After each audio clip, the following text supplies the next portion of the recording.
Oke, cahayanya belum. Selamat malam Bapak. Perkenalkan, saya Supriyadimi Permadi, kelas B, Matematika Angkatan 21 dengan NIM 0G1D021082. Dan pada kesempatan kali ini ada tugas video yang sebagai pengganti UTS. Semoga aja bagus nilai saya, Pak. Oke. Di sini materinya tentang analisis dampak pertumbuhan di DKI Jakarta menggunakan model logistik. Nah, langsung saja kita masuk. Oke, ini konsep pembahasan. Pertama, perkenalan. Memperkenalkan apa saja yang akan dibahas. Terus metode penguraian, metode yang akan digunakan.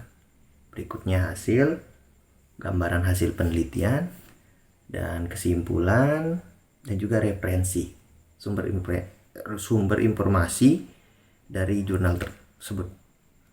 Nah, perkenalan. Di sini DKI Jakarta merupakan ibu kota negara yang menjadi pusat perekonomian dan pemerintah. Akibatnya banyak orang-orang berlomba datang ke Jakarta untuk mencari pekerjaan, dan hasilnya adalah kepadatan penduduk yang sangat tinggi. Selanjutnya, pemodelan matematika dilakukan untuk membantu memecahkan masalah ini. Model logistik digunakan untuk memperkirakan pertumbuhan penduduk di DKI Jakarta 10 tahun ke depan. Dan makalah tersebut menggunakan model logistik untuk menganalisis dampaknya terhadap bidang sosial. Dan bidang sosial yang dibahas dalam makalah ini adalah masalah lalu lintas dan tingkat polusi udara. Kami membandingkan hasil estimasi jumlah penduduk di DKI Jakarta dengan kedua variabel tersebut. Hasil analisis disajikan dalam bentuk grafik dan diberikan rekomendasi untuk setiap permasalahan dengan analisis grafik untuk mendapatkan solusi dari permasalahannya. Dan metode yang digunakan adalah pemodelan matematika yang berkaitan dengan bidang biologi. Model logistik dapat menjelaskan pertumbuhan suatu objek dengan menggunakan persamaan diferensial. Idenya adalah untuk mempertimbangkan perbedaan antara tingkat kelahiran dan tingkat kematian objek. Hasilnya yang diperoleh dengan memperkirakan laju pertumbuhan penduduk dan menghitung solusi analitis dari model logistik. Dan kita masuk ke metode.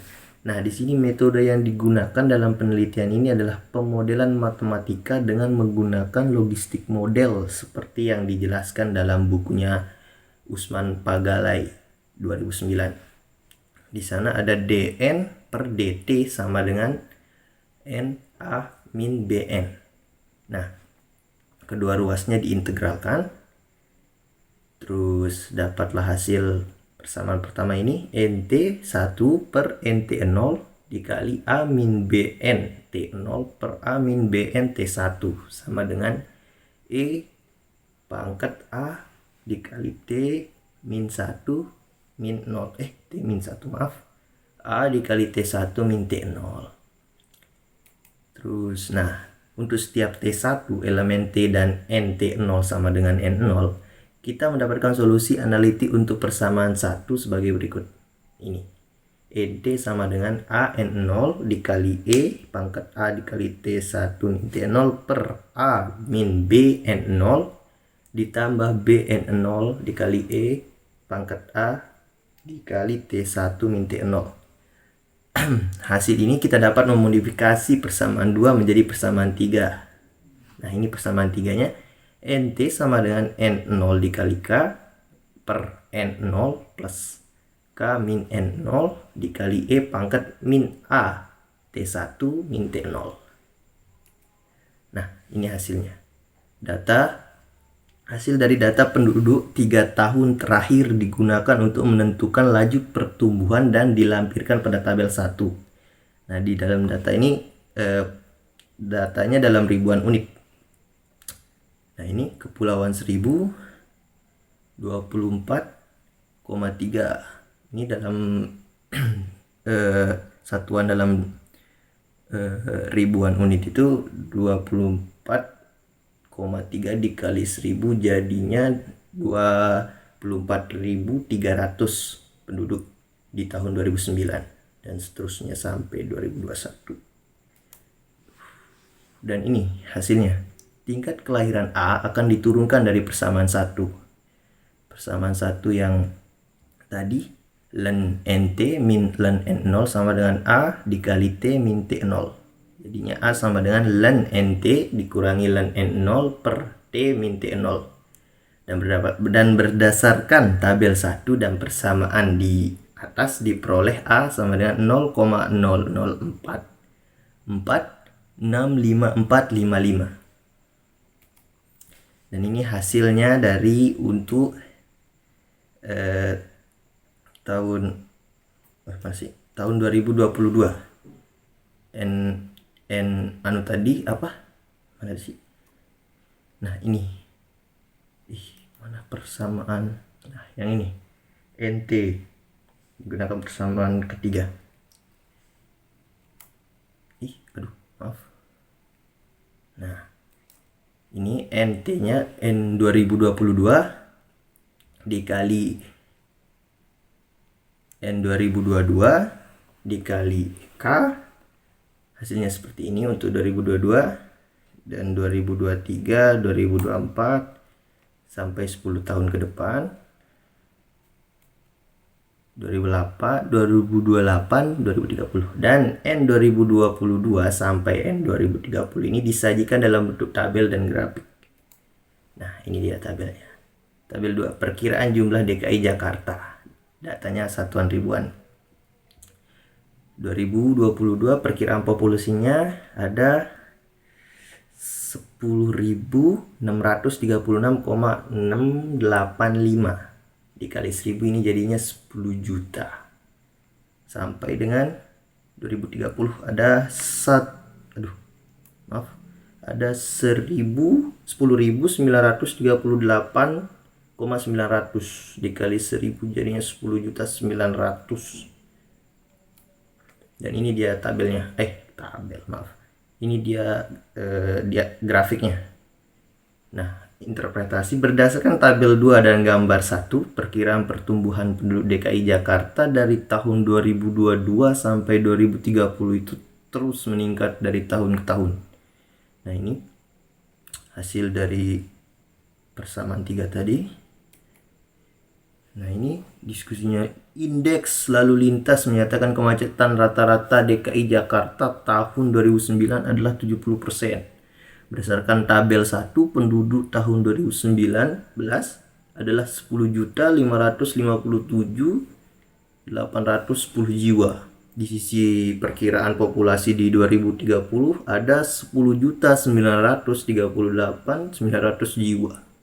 Artinya akan ada peningkatan 3% populasi dari 2019 sampai 2030. Kemacetan lalu lintas di tahun 2030 bisa meningkat hingga mencapai 72,1%. Dan ini grafik dari masalah kemacetan dan polusi udara tadi. Pada gambar 2 dapat dilihat rata-rata pencemaran udara di DKI Jakarta. Pada gambar 2 indeks polusi udara diberikan dari Januari hingga Desember 2020. Nilainya 30,9, 27 sampai 13,7 di bulan Desember. Jadi rata-rata indeks populasi udaranya adalah 39,6 new per meter pangkat 3 meter ini. M pangkat 3, maaf. Peningkatan populasi sebesar 3% dari tahun 2019 hingga 2030. Artinya rata-rata indeks pencemaran udara dapat meningkat menjadi 40,7 new per M ketiga. Nah, ini kita mendapatkan solusinya. Beberapa kemungkinan solusi untuk kemacetan lalu lintas, seperti mempertimbangkan keberadaan truk yang melintas di jalan, penerapan sinyal kontrol berupa variabel batas kecepatan untuk mengatur keluar masuknya kendaraan. Oke, dan di sini kesimpulan. Model logistik telah dirumuskan dalam persamaan 1, 2, dan 3. Diperkirakan pertumbuhan penduduk DKI Jakarta dari 2022 hingga 2030 menggunakan persamaan 3. Hasilnya ini 10.685 jiwa untuk 2022 10.674.126 jiwa untuk 2023, 10.711.663 jiwa untuk 2024, 10.749.297 jiwa untuk 2025, 10.787.26 jiwa untuk 2026, 10.824.850 jiwa untuk 2027, dan 2028-nya 10.862.771. 2029-nya 10.987.8 jiwa, dan 2030-nya 10.938.900 jiwa. Dan nilai tersebut meningkat setiap tahunnya dan diperkirakan akan berdampak pada peningkatan kemacetan lalu lintas sebesar 3%, dari 70% menjadi 72,1%. Dan peningkatan pencemaran udaranya juga meningkat 3%, dari 39,6 new per meter kubik menjadi 40,79 new per meter kubik. Makalah ini juga memberikan saran untuk mengatasi kemacetan lalu lintas, seperti mempertimbangkan keberadaan truk yang melintas jalan utama dan menerapkan sinyal kontrol berupa variabel batas kecepatan dan rem metering untuk mengatur arus masuk dan keluar kendaraan. Penelitian lebih lanjut dapat dikembangkan dengan observasi lebih lanjut data yang ada dan juga dapat diterapkan untuk seluruh wilayah Indonesia lainnya. Dan ini referensi dari jurnal tersebut. Ini kata penutupnya, dan sekian dan terima kasih. Mohon maaf kalau ada kurangnya, Pak. Dan wabillahi taufiq wal hidayah. Wassalamualaikum warahmatullahi wabarakatuh. Terima kasih, Pak.